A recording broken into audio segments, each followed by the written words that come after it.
여러분, 어린이날 잘 보냈나요? 오늘은 비가 주룩주룩 내리고 있어요. 빗소리 들리는지 잘 들어보세요. 오늘 선생님이 들려줄 이야기는 책을 좋아하는 실학자, 조선시대의 이덕무 이야기를 들려줄 거예요. 여러분도 혹시 책벌레 이덕무 들어본 적 있나요? 이덕무는 1741년 서울에서 통덕랑 이성우의 아들로 태어났어요. 조선 정조 때의 문인이자 실학자이죠. 전주시의 양반 가문 태생이긴 하였으나 이덕무는 서자였대요. 집안이 가난한 데다 서자들은 아무리 실력이 뛰어나도 높은 관직에 오를 수 없는 등 신분의 차별을 받았기 때문에 이덕무의 어린 시절은 불우했어요. 가난 때문에 서당에서 정규 교육을 받기 어려웠던 이덕무는 6살이 되자 아버지로부터 직접 글을 배우기 시작해요. 이덕무의 아버지는 심구사략이라는 어려운 중국 역사책을 교과서 삼아 아들을 가르쳤는데 어린 이덕무가 어른보다 완벽하게 내용을 이해하는 것을 보고 깜짝 놀랐다고 해요.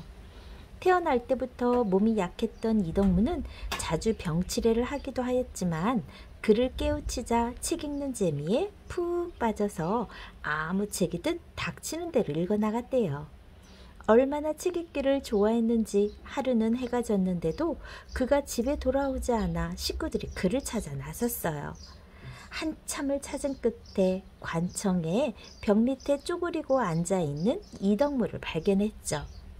이덕무는 관청의 벽에 도배지로 발라져 있던 옛날 책을 읽느라 밤이 깊은 줄도 몰랐던 것이에요.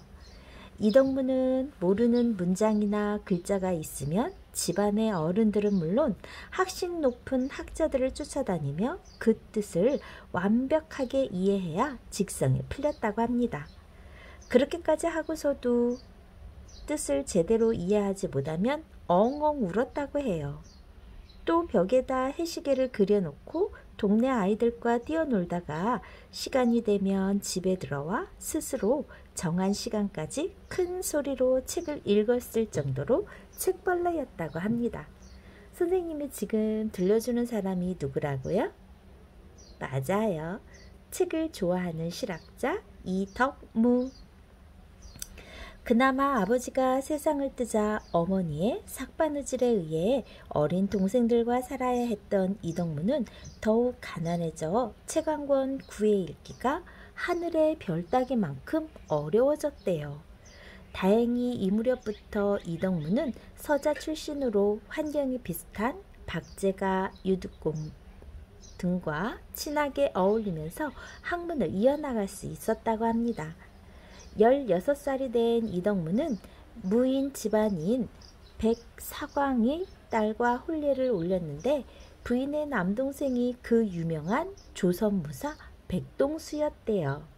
결혼 후 남산 밑에 처가에서 더부살이를 하던 이덕무는 울적한 마음을 달래기 위해 남산을 자주 오르면서 자연을 그리는 시를 쓰기 시작했죠. 이덕무가 쓴 시들은 우리나라는 물론 널리 중국에까지 알려질 정도로 훌륭했다고 합니다. 1766년 5월 25살이던 이덕무는 그의 학문적 재능을 아끼던 주변 사람들의 도움을 받아 꿈에 그리던 백탑 마을에 조그만 집을 마련하게 돼요. 당시 사람들은 탑골 공원의 원각사지 10층 석탑을 백탑이라고 불렀는데 그 탑 주변 마을에 이덕무와 처지가 비슷한 실학자들이 몰려 있어 이덕무 역시 그곳에서 살고 싶어 하였기 때문이었죠. 이사 후 이덕무는 이목구심서라는 책을 처음으로 펴내 그동안 독서로 갈고 닦은 학문을 정리했어요. 백탑 마을에서도 자나깨나 책 읽기에 몰두하던 이덕무는 박제가, 유득공 등 실학자들과 깊은 우정을 이어나갔다고 합니다. 그 후 2년 후 연암 박지원 선생이 이덕무의 바로 앞집으로 이사를 왔대요. 이때부터 이덕무는 박지원 선생님으로부터 우주의 원리에 이르는 천문학까지 배우게 되면서 홍대용 등 당대의 쟁쟁한 실학자들과 교류가 깊어졌죠. 겨울이면 추위 때문에 가지고 있던 책을 이불 위에 덮거나 벽에 바람을 막았고 식량을 구하기 위해 목숨보다 귀하게 여겼던 책을 팔아서 책을 팔고 나면 울었다고 합니다. 이덕무는 34살이 되어서야 증광 초시에 합격했고 38살이 돼서는 진주사 체제공을 따라 박제가와 함께 청나라의 연경을 다녀와 견문록을 내면서 더욱 이름을 날리게 되었어요. 2만 권 넘게 책을 읽었다는 이덕무의 명성은 마침내 정조대왕의 귀에까지 들어가요. 정조는 이덕무를 규장각 검서관으로 특채하라고 어명을 내렸죠. 검서관은 조정의 책들을 검사하고 교정하는 일을 관리했어요.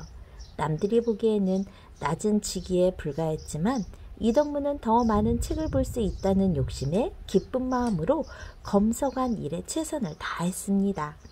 더욱 정조의 신임을 얻은 이덕무는 적성 현감의 벼슬까지 올라요.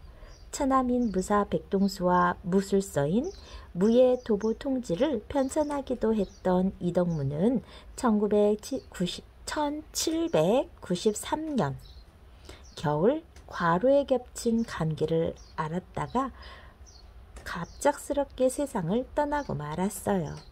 정조는 이덕무의 아들 이광규를 검서관으로 특채해 500량을 하사하면서 이덕무의 유고집 청장관전서를 펴내게 했다고 합니다. 책을 좋아했던 실학자 이덕무에 대해서 들려드렸어요. 좋아요, 구독 꾹 눌러주시면 선생님이 계속해서 좋은 책 들려드릴게요. 감사합니다.